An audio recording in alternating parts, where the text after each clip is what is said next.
तो आज हम बात करेंगे इंडिया का 500 मेगावाट का प्रोटोटाइप फास्ट ब्रीडर रिएक्टर के बारे में। तो पहले कॉन्टेक्स्ट समझ लेते हैं, इसके बारे में जान लेते हैं ये है क्या। तो ये जो प्रोटोटाइप फास्ट ब्रीडर रिएक्टर है ये कल पाकम में है, तमिलनाडु में कलपाकम में। अगर मुझसे कोई बोलने में दिक्कत हो जाए तो ठीक है देख लेना। फिर डेवलप किया गया है IGCAR में, यानी कि जो Indira Gandhi centre for atomic research है, उन्होंने इसको डेवलप किया है। और ऑपरेट करेगा इसको भाविनी, जो भी है, आप फुल फॉर्म देख सकते हैं, भारतीय नाभिकीय विद्युत निगम लिमिटेड इसको ऑपरेट करेगा, चलाएगा। तो फास्ट ब्रीडर जो रिएक्टर होता है, इसका ब्रीडर रिएक्टर का मतलब क्या होता है? ब्रीडर रिएक्टर का मतलब होता है कि ये न्यूक्लियर फ्यूल बनाने के लिए है, यानी कि फ्यूल, जो न्यूक्लियर फ्यूल है उसको बनाएगा, ठीक है, जैसे यूरेनियम हो गया, प्लूटोनियम हो गए, इनको बनाने के लिए। तो ये जो है,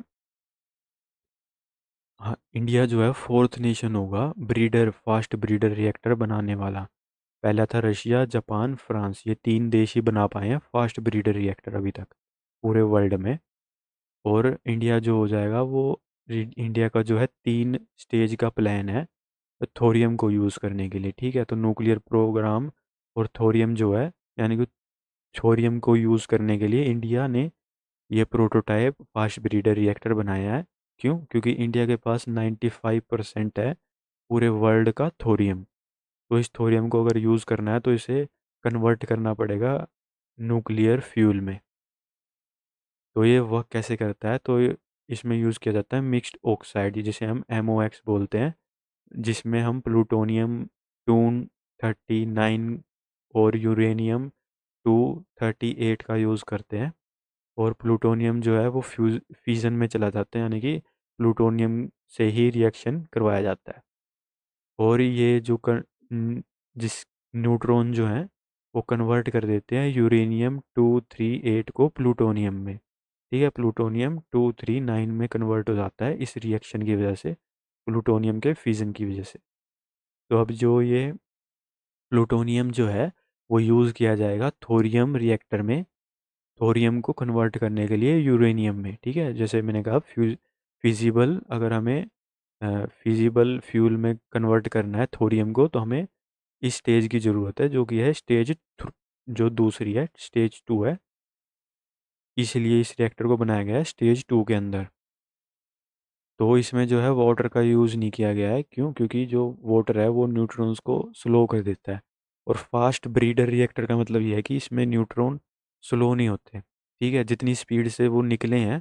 क्योंकि शूट होते हैं, जब फ्यूजन होता है तो न्यूट्रॉन शूट होते हैं, ठीक है, जो फ्यूल है उसमें से। तो पानी जो है उन्हें स्लो डाउन कर देता है, कंटेन करने के लिए होता है, लेकिन इसमें नहीं होता। इसमें न्यूट्रॉन को जो है रोका नहीं जाता, बल्कि शूट होने दिया जाता है। लेकिन इसमें सोडियम का यूज़ किया गया है, जो न्यूट्रॉन को स्लो नहीं करता और हीट ट्रांसफ़र बेटर करता है एज़ कम्पेयर टू वाटर, ठीक है। लेकिन जो है थोरियम को पेस्ट किया जाता है, या फिर थोरियम को रिएक्टर के आजू बाजू रखा जाता है, ताकि वो यूरेनियम 233 में कन्वर्ट हो जाए।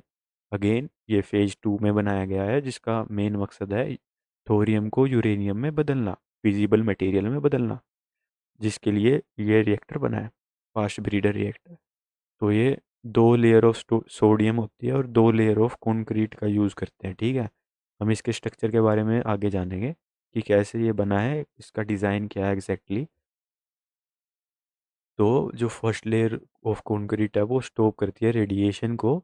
और जो अदर है, जो दूसरी लेयर है, जो दूसरी लेयर ऑफ कंक्रीट है, वो अर्थ को एक, या फिर कोई एक्सटर्नल, अगर कोई अ, अनहोनी हो जाती है, या फिर कोई एक्सटर्नल फोर्स रिएक्टर को तबाह करने की कोशिश करती है, तो उसको बचाने के लिए। तो 2 लेयर ऑफ कंक्रीट की काफ़ी हेल्पफुल है इस रिएक्टर में।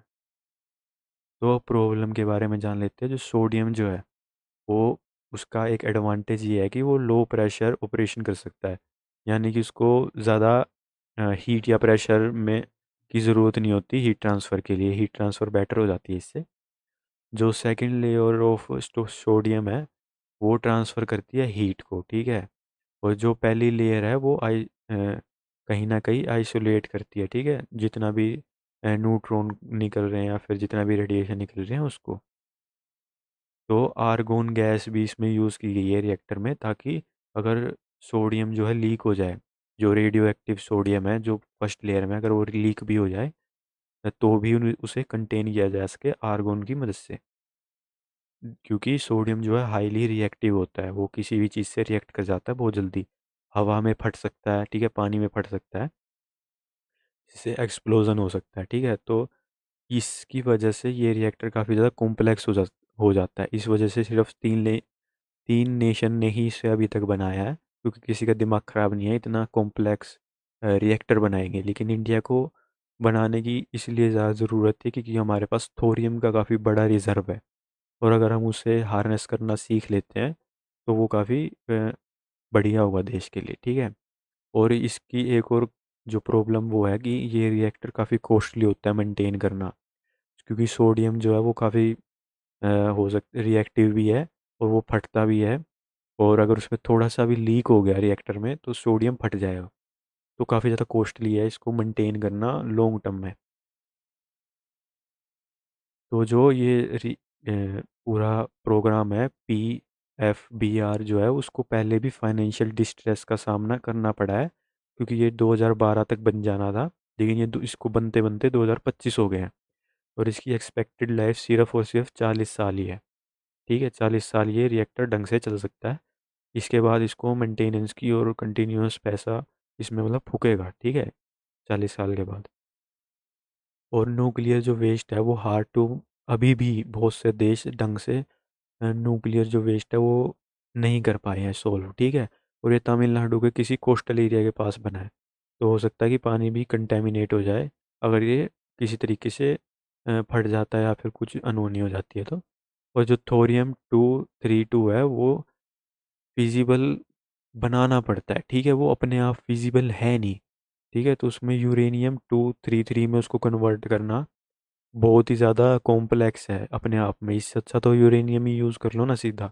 यूरेनियम और प्लूटोनियम भले ही बाहर से आता है, सारा इंपोर्ट होता है, क्योंकि इस रिएक्टर का जो है ग्लोबल सपोर्ट नहीं है, यानी कि इस रिएक्टर को ज़्यादातर नेशन नहीं बनाते, यानी कि सप्लायर नहीं है आपके पास।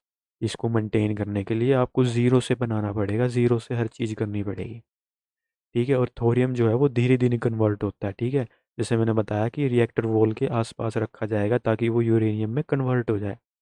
तो वो काफ़ी स्लो प्रोसेस है, ऐसा नहीं है कि बहुत जल्दी हो जाएगा, ठीक है, धीरे धीरे कन्वर्ट होगा वो। तो काफ़ी लंबा टाइम लगने वाला है, और मेंटेनेंस की भी कॉस्ट होती है जो हमें बियर करनी पड़ेगी। तो सेफ्टी सिस्टम इसमें काफ़ी ज़्यादा है, जैसे कि अ, 2 लूप हैं सोडियम कूलिंग के सिस्टम के, जैसे मैंने बताया 2 लेयर हैं सोडियम से जो कूलिंग होती है उसके। और पूल टाइप रिएक्टर है, यानी कि इस पूरे रिएक्टर का जो डिज़ाइन है वो एक पूल की तरह है। बीच में रिएक्टर है और आप देख सकते हैं चारों तरफ दीवारें हैं। जो रिएक्टर कोर है, पंप है, हीटर है, हीट एक्सचेंजर है, वो सब कुछ जो सोडियम पूल के अंदर रखा गया है, जिससे वो काफ़ी ज़्यादा सेफ हो जाता है, ठीक है। और जो पूल एक्ट करता है एज एन हीट सिंक। तो अगर एक्टिव जो कूलिंग है इसकी पूरे रिएक्टर की वो बंद भी हो जाती है, जनरेटर बंद हो जाते हैं, पावर सप्लाई बंद हो जाती है, उसके बाद भी ये पैसिव कूलिंग कर सकता है, क्योंकि इसका पूल टाइप रिएक्टर डिज़ाइन है इसकी वजह से, ठीक है। तो negative power coefficient of reactivity, यानी कि ये ऐसा नहीं है कि रन ऑफ कर जाएगा, जो कि चर्नोबिल मूवी अगर आपने देखी है, वेब सीरीज़ है वो, देखी है, तो उसमें जो है वो रन ऑफ हो जाता है, यानी कि ऑटोमेटिकली वो उसका रिएक्शन बढ़ता जाता है। लेकिन उसमें इसी रिएक्टर में ऐसी बात नहीं है। ये जो है, अगर इसका जो टेम्परेचर जो है वो ऑटोमेटिकली स्लो हो जाता है, क्योंकि इसमें पैसिव कूलिंग भी है। तो ये अपने आप रन ऑफ नहीं होगा, जैसे कि ये फास्ट ब्रीडर रिएक्टर है, तो इसके काफ़ी हाई चांसेस हैं कि ये रन ऑफ हो जाए। लेकिन इसमें ये खास बात है कि ये नहीं होगा, क्योंकि एडवांस काफ़ी ज़्यादा रिएक्टर है, ठीक है। तो डबल वॉल कंक्रीट मैंने पहले बताया था कि इसका डबल लेयर ऑफ कंक्रीट है, और इसमें काफ़ी ज़्यादा सोडियम लीक डिटेक्शन और फायर सप्रेशन के सिस्टम लगाए गए हैं, सेंसर भी लगाए गए हैं काफ़ी ज़्यादा।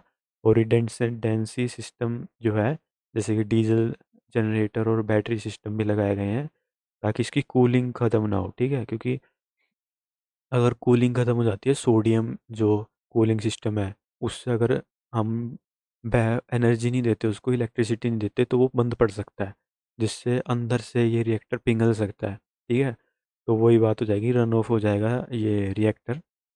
दो सिस्मिक और थर्मल सेफ्टी भी है, जैसे कि इसके वेल्ड्स जो हैं, इसमें जो वेल्डिंग की गई है वो अप्रोक्सीमेटली 550 डिग्री सेल्सियस तक झेल सकते हैं वेल्ड। ठीक है, और मटेरियल भी काफ़ी हाई ग्रेड है।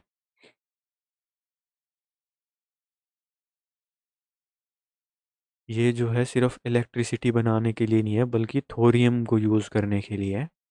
ठीक है, जो फर्स्ट स्टेज होगी वो नॉर्मल रिएक्टर होगी, क्योंकि ये थर्ड, 3 फेज बनाए हैं गवर्नमेंट ने, जिसमें जो फर्स्ट स्टेज है वो नॉर्मल रिएक्टर होगा, जो प्रोड्यूस करेगा प्लूटोनियम 239 को। ठीक है, और इस प्लूटोनियम 239 को यूज़ किया जाएगा सेकंड स्टेज, जो फास्ट ब्रीडर न्यूक्लियर रिएक्टर है, जो इसके बारे में हम बात कर रहे हैं, इसमें जो थोरियम को यूरेनियम में कन्वर्ट करेगा, और उस यूरेनियम का थर्ड स्टेज में यूज़ होगा थोरियम बेस्ड रिएक्टर में। ठीक है, तो ये इसके लिए काफ़ी ज़्यादा, तो ये 3 स्टेज में गवर्नमेंट ने बनाया है। ठीक है, 3 स्टेज लगेंगी थोरियम को यूज़ करने में।